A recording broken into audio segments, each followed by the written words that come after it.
vakomana ipapa patarisa manje unongoona haya accident iyi inogona kungorwadza zvayo isusu vanhu tingori nomo nevamwewo vanhu tisiri vamwe but vamwe chavo chavo vakaona accident iripo ikai vanototora kuti aiwa vadzima varangarira nekuti masupa akaita kurasika hazve muzimbabwe easter ikai anga atori ma1 chaivo chaivo una idoro rega rega pese porungosvika uchitsika rungotsika doro ukasatsika rarasika kudhara rukutsika rakavharika unodhakwira pasport zvekuti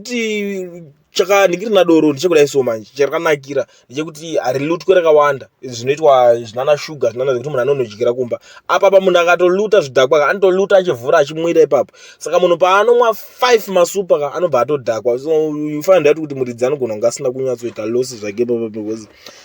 but zvinhu zvinoita kakusiririsa zvazvo kuti doro rinenge ranhingirikina but vanhu vanenge vachirwisanawo maprayers vanhu vemachechi vanenge vachiti pasine doro zvidhakwa ngazviite zvishoma munyika vanhu vaya vatendeuke amene hatichazive kuti chii chinenge chiitika kana kuti driving dzedzichiitwa ipapo ndo driving dzakadhakwa dzachodzo kana kuti anga achidhiraivha anenge achidhiraivha ambomwa masupa ndo nyaya yacho ndaanenge kubatira zvekare panapa murezimbabwe tichiratidzana zvinhu zvimwe zvaitika mueaster yedu iyoyi panga pasina kutombomira zvakanaka ipapapo.